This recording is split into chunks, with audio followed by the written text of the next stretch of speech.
Hello, I'm Pip Courtney. In 2018, the Murray River was in crisis. Years of crippling drought had left the mighty waterway a chain of putrid, stagnant ponds, with mass fish kills making international headlines. All river residents could do was wait and hope for drought-breaking rains. So how did they cope, and what lessons did they learn? Landline's Tim Lee returned to the Darling for this report.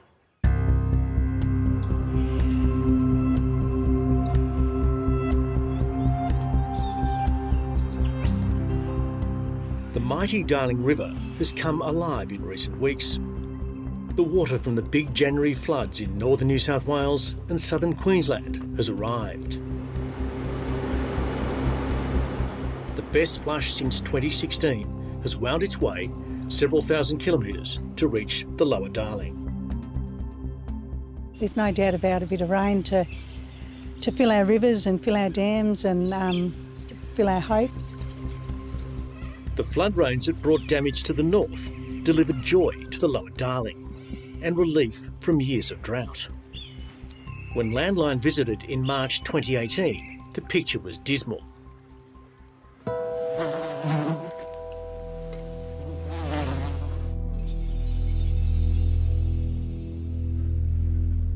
The region was gripped by drought, and the river, its very lifeblood, had shrunk.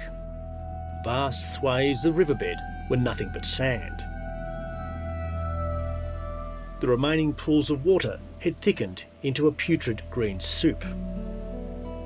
It was as bad as it has ever been, and that coupled with no vegetation, no growth, absolute diabolical, in utter despair, wondering how the hell are we going to get out of this situation that we're at. So it doesn't get any worse. For Bill and Chrissy Ashby of Trevelyan Station near Wilcannia, getting water was a daily ordeal. The water is stenchy. The water we've got in the house, when you have a shower, it's rank, but we haven't got the rainwater supply to put the house on rainwater because of the drought that we're in. And yeah, it's just challenging.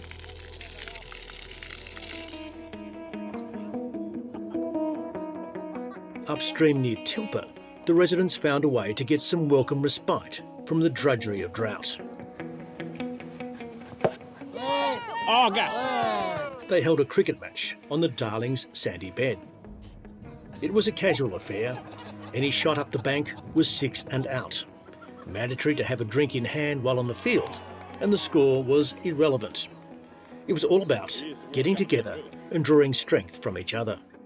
Just so everybody can relax and just try and forget how dry, how monotonous the feeding's been.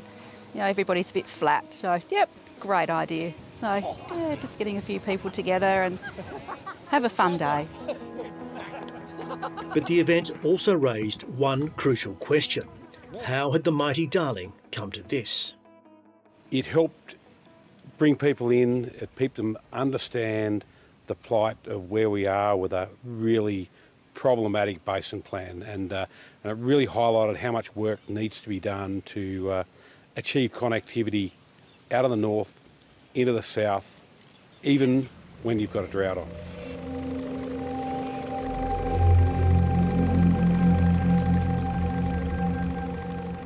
The Darling's lack of flow and stagnant water caused mass fish kills downstream around Menindee, images that attracted global attention. For Julie McClure, memories of the drought are still vivid. The worst thing about the drought was friends and family that didn't honestly have water to flush their loo with, and it's a real motivator, I don't ever want to be in that position again. For Justin and Julie McClure of Kalara Station at Tilpa, 3 years of searing drought also forced their hand with their farming enterprise.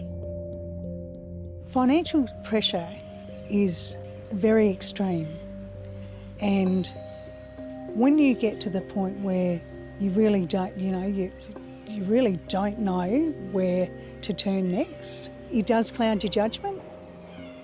To feed your animals, and still see them at the mercy of the elements. So it was a pretty tough time. We made some decisions here that have probably been amongst the best in our lives in the worst circumstances. They owned some water entitlements that allowed them to harvest water from the floodplain in times of big flows.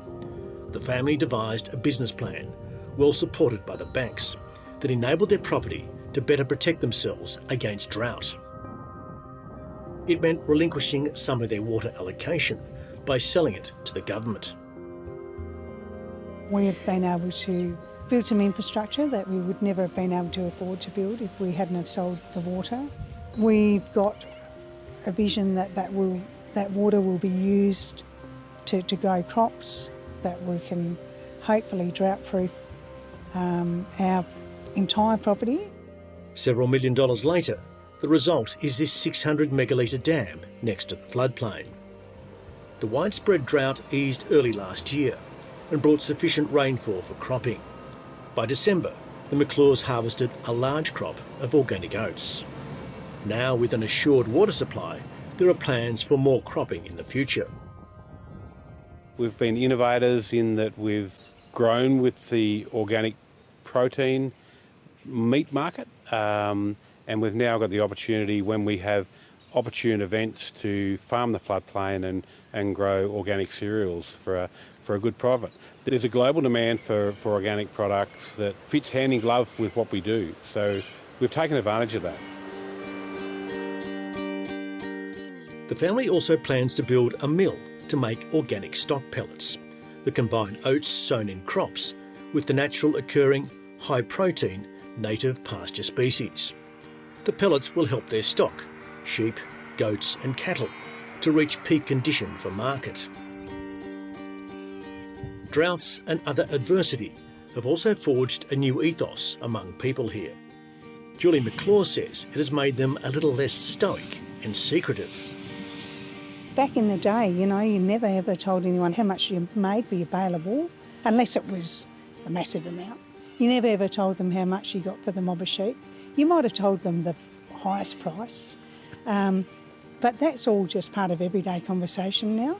And so the barriers have been broken down a bit, and there's a lot more conversation about business and the business of farming and the farming business. We're not scared to jump out of our comfort zone and to, in the case of changing from a merino enterprise to a Dorper enterprise, that ability to have a flexible mind has been possibly the biggest catalyst to our survival.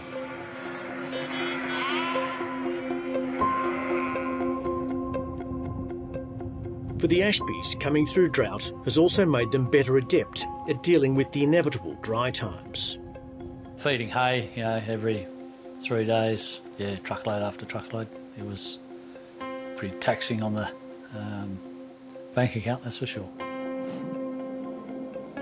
Landline visited Trevelyan Station in 2018. Bill and Chrissy hadn't long taken over the family property from her father. The arid inland soon tested their resolve. Been given an amazing opportunity by my dad, and I just want it here for me and for our kids, and yeah. I think if you have a dream, never give up on it. I've dreamt from a little girl to own part of Trevelyan, and we've managed that, and we came into it at probably a really trying time in drought, but droughts are always part of what you do out here. They're never going to be not part of it. So yeah, sort of find your dreams and have a go. If you don't have a go, you're never going to know. At the height of the drought, Chrissy Ashby returned to teaching, part-time, vital to the family's finances and for her state of mind. I teach in Wilcannia, and for me, that keeps my balance healthy. I love working in there. I love working with the people that I work with. I love the children that I teach. And Bill's a really great supporter in supporting me in that role. So, and having the boys home helped Bill. The couple's 3 sons came home during the pandemic, providing invaluable support. And the family sunk a bore for stock water that means they're far less reliant on the unpredictable Darling River. It's not too bad at the minute. We've got a good body of feed, dry feed on the ground. But I wouldn't say we're out of the woods yet, but a lot luckier than some. Drought has forged many lessons. Those of us who have been able to survive now have a really good opportunity to take advantage of buoyant markets and a huge demand for our product. We hear much about the need for resilience, not just for those on the land, but in the wider world beyond. Life here has given Julie McClure ample opportunity to reflect on the qualities needed to help you cope. You talk about resilience, and that's how resilience is built, on hardship, on tough times, on pressure, on support of your family. Water's a giver of life, really, and it's certainly very good for your mental state of mind, but it gives opportunities. It's just amazing what we've been able to do. It's just been remarkable in such a short time. But again, it was really out of a really bad situation that we had to do something. And those who live here are all too aware the next tough time is just around the corner. That's probably been the upside of where we are, is had we not been in that position, we wouldn't have made those decisions. So I guess it sort of teaches you that you don't give up. You got to just keep going and make decisions that you think are the right ones and back yourself, and you're never going to die wondering.